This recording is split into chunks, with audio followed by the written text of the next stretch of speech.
everybody, I'm Jeff, and today we'd like to give you an amazing inside look into a day in the life of our rescue team, specifically a sea lion rescue.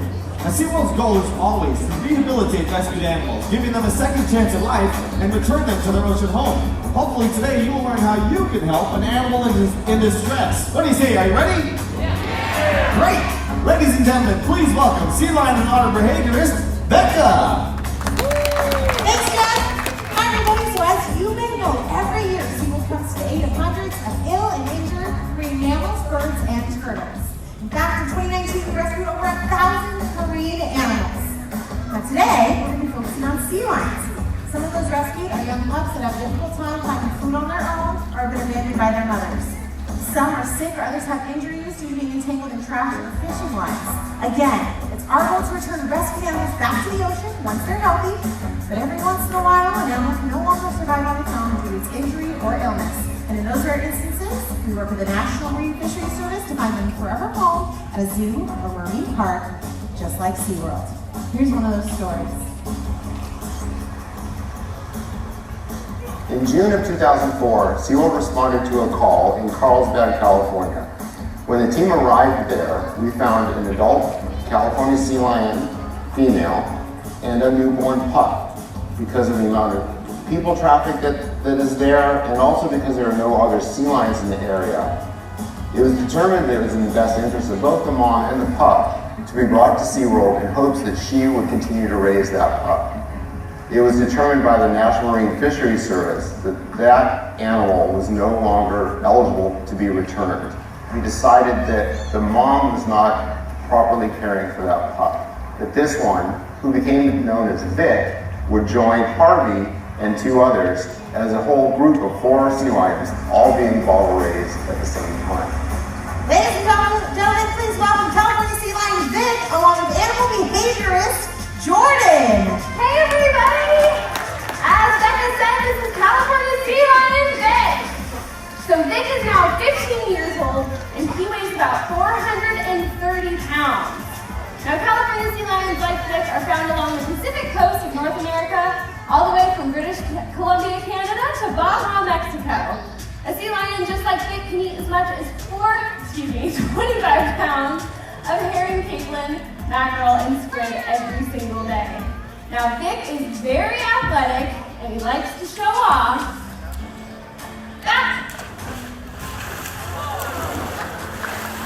Great job! So I love working with Vic because he's so agile in the water. And today we are so happy to announce that Vic is healthy and thriving here at SeaWorld. All right, what do you say, buddy? Should we show off some more? Okay, then take it away!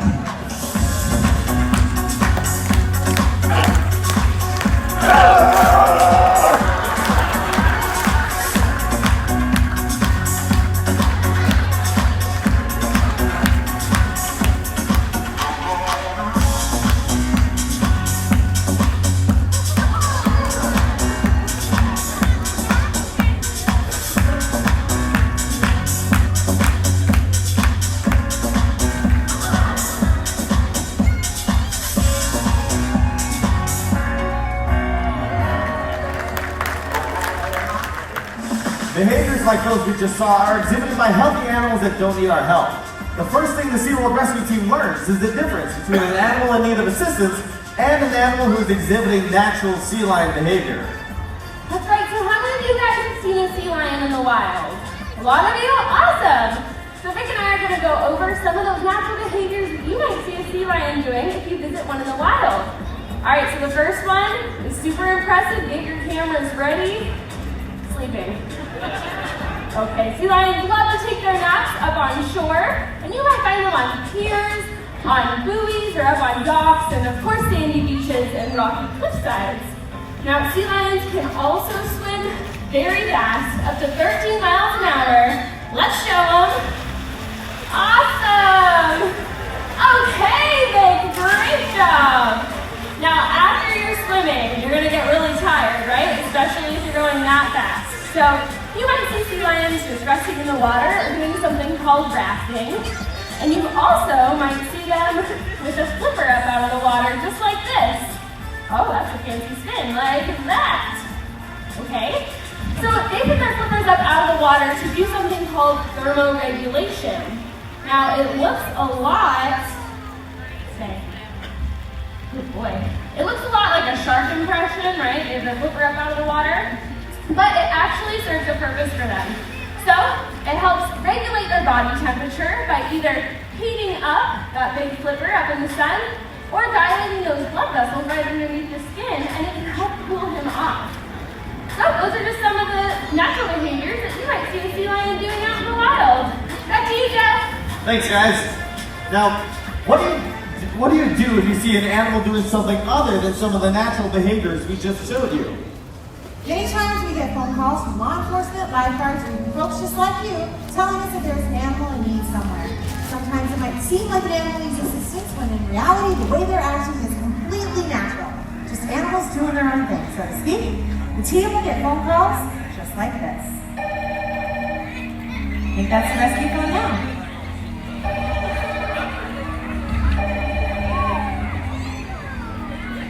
Oh, thanks, Frankie. That's Frankie, our Asian small pod otter. SeaWorld Rescue, how can I help you? Hello, SeaWorld. This is Mrs. Burgess, and my husband and I were walking along the La Jolla shores, and we found a sea lion. He was washed up, all alone, and he wasn't moving. Can you come and help?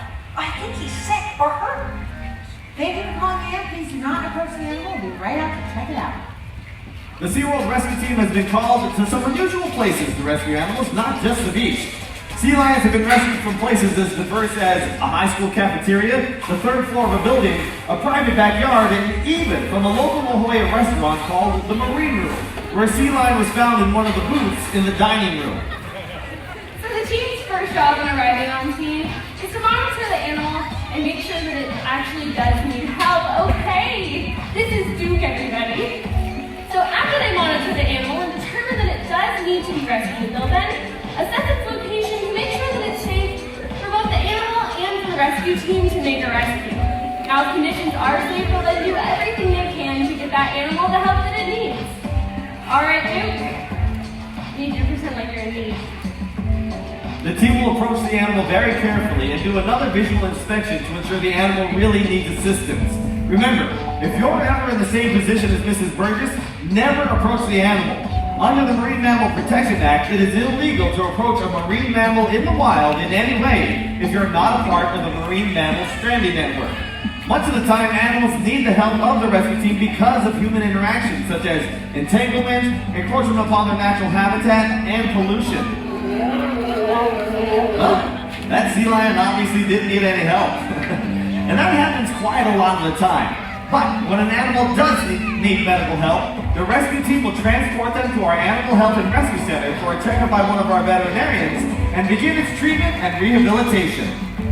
When an animal first gets brought back by the rescue truck, they typically will go into the critical care unit first. They get their initial assessments, their initial treatments. Basically, we're trying to figure out what's wrong with that animal. The most common are like an emaciated pup, which is basically a skinny baby animal.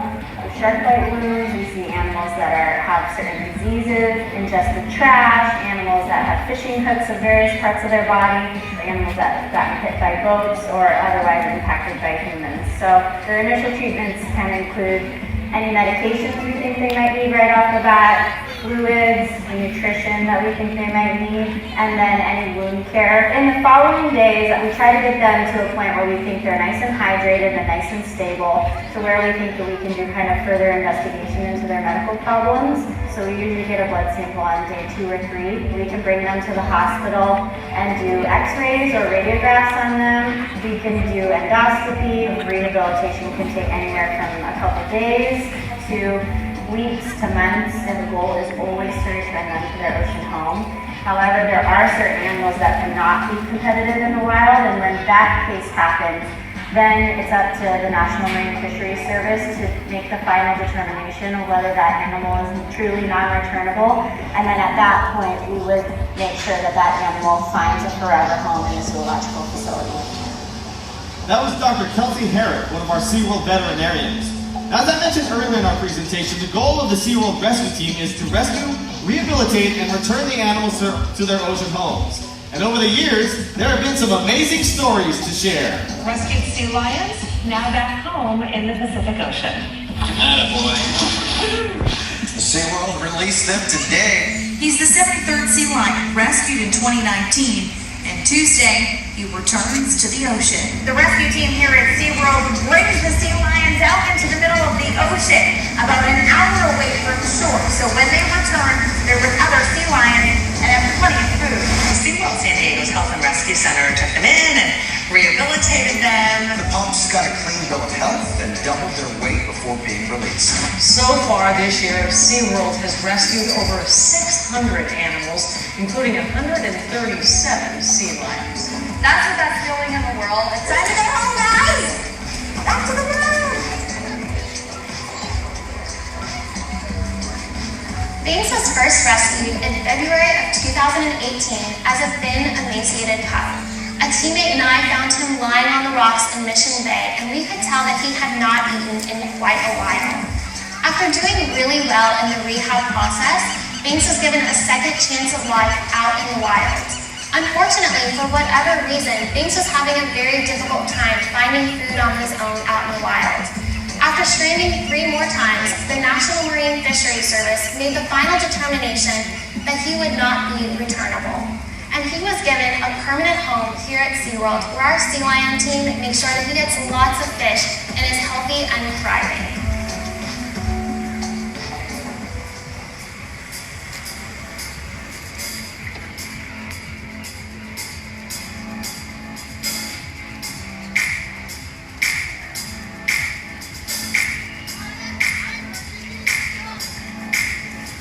Ladies and gentlemen, on his way out here is going to be California sea lion Binks. In just a second, you're going to see the animal that was rescued on that video. He's 2 years old and weighs already 152 pounds. Now, Jordan is one of the trainers that's been working with Binks a lot since he arrived here. She actually started training his behaviors. We do usually start from ground zero when we train. We start just with what we call a target. Now we progressed with him towards that target pole. That bead at the very end is what we use to help shape the different behaviors that we train. So he doesn't know quite as many, obviously, as some of our other animals that you see, like Vic. He's going to be learning those as he grows up. He's going to be participating in shows and joining some of the bigger, more advanced males that we have here. Now she's working his spin, and it's almost finished. You'll see she took that target pole away, but the next step after she finishes a behavior, okay, is to have someone else ask it. Spin. Almost. So, we're not quite there yet. That was a little experiment. Okay, target. Okay, spin. I think he wants to hang out with you more. Go! Very nice. So, as you can see, we're not quite there yet. So, what she's going to do is she's going to continue to ask it, make sure it's very strong as a behavior, and then we'll gradually have more people ask it. We might even go back to some of the bigger steps, smaller steps. Now he doesn't want to do it at all. He's showing off for you guys. So you'll see she kind of go right back to that step right before. Now, if I wanted to get it, I might actually use that target pole as well. But he's in the beginning stages of a lot of different behaviors, so that target pole is going to be very reinforcing. But of course, we can also play with our animals. We can feed them. That, believe it or not, was one of the first behaviors that he taught himself. And we just happened to catch, so it was really, really awesome. Ladies and gentlemen, that's Binks.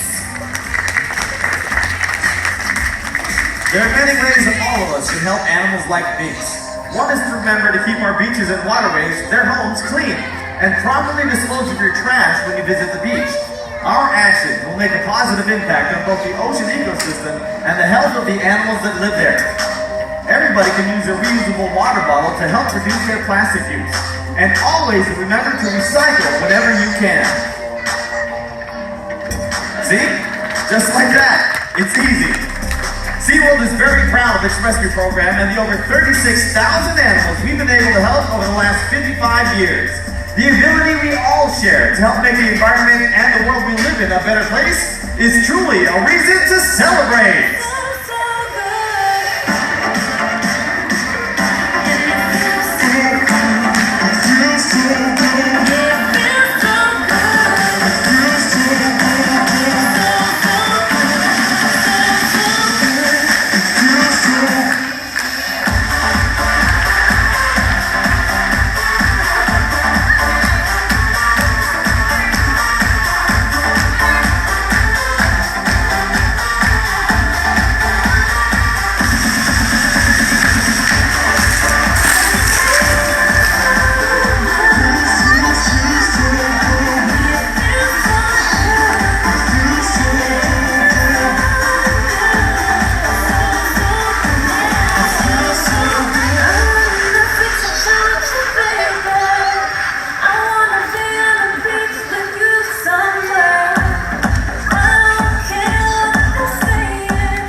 And we hope you have a great rest of your day at Inside Look at SeaWorld. Bye, everybody.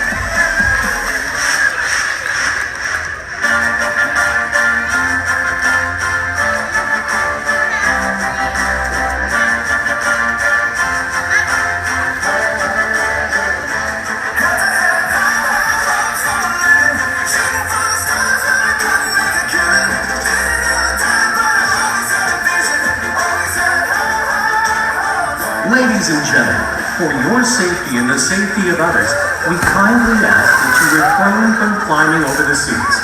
Please use the stairs and aisleways as you exit. Once again, please only use the stairs and aisleways to exit. Thank you.